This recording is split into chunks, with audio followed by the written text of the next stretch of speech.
For today's little adventure, we're reading Poultrygeist by Mary Jane and Herm Ock. Poultrygeist.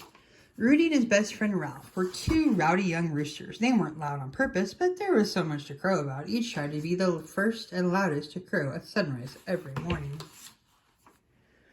Then they had contests all day long to decide who was the strongest or the biggest or the loudest. Finally, at sundown, they wrestled each other for the highest roost in the barn. Most of the other farm animals didn't mind the racket. They were rather noisy themselves and barely noticed Rudy and Ralph.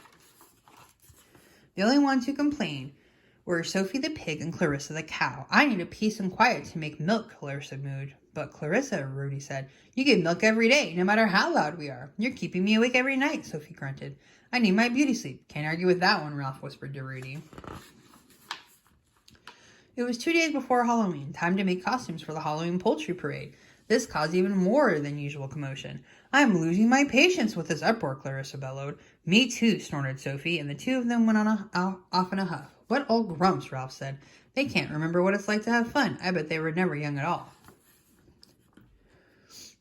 Rudy felt sorry about bothering Clarissa and Sophie. He tried to be quiet the whole next day, but when the animals gathered in the barn that night to finish their Halloween costumes, he got caught up in the excitement and added his voice to the squawking. Suddenly, a huge figure rose up in the far corner of the barn, its head almost touching the highest roost. Rudy had never seen a creature so tall. The monster let out a moan as it lurched forward.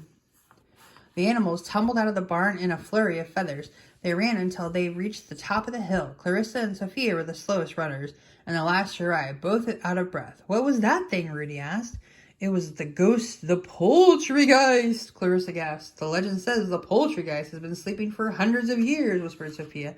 I'm afraid you woke it with your noise. Nobody dared to go back into the barn that night. When the sun rose the next morning, Rudy and Ralph held each other's beaks closed to keep from crowing. It wasn't easy. Did you see that? Rudy asked when Ralph finally got go of his beak. The sun came up without us crowing into the sky. Don't tell anybody, Ralph said. We'll be out of a job. Everybody stayed out of the barn all day. They even held the Halloween poultry parade outside, which was fun because the costumes looked scarier in the dark. But as the night went on, it got colder and colder. One by one, the shivering animals slipped back inside the barn. Ralph and Rudy were the last ones left outside. My drumsticks have turned to popsicles, Rudy said, his beak chattering. Let's go in. Inside the barn, the only sound was snoring. There was no sign of the Poultrygeist. Let's pick our roost. Only two left. Ralph scanned the rafters looking for the Poultrygeist. You take the high roost. I'll use the low one next to the door. No, you should have the highest roof, Ralph. After all, you're taller than me.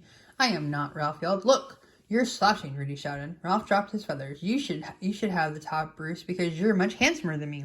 No, I'm ugly, Rudy crowed. Look, get up on my top roost, Ralph hollered. No, you get up there, Rudy screeched. The two roosters rolled around the floor, feathers flying when suddenly a shadow fell over them, a very tall shadow. Moo! howled the Poultrygeist. There was a great flapping and squawking as the animals fled to safety. But Ralph and Rudy were trapped in a corner. Yikes, this is it, buddy, Ruby cried. We're going to the big roost in the sky.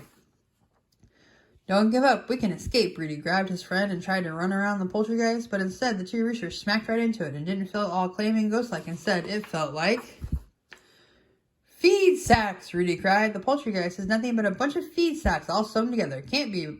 But Ralph gave a tug on the sacks, and there stood Sophie and Clarissa. Boo! Clarissa mooed, her eyes closed. Enough with the ghost talk, Sophia said. We've been unmasked.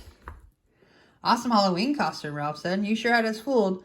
They weren't fooling, Rudy said. They wanted to scare us into being quiet. Bingo, Sophie said. What gives you the first clue? I don't get it, Ralph said. I was trying hard to be quiet. Not hard enough, said Clarissa.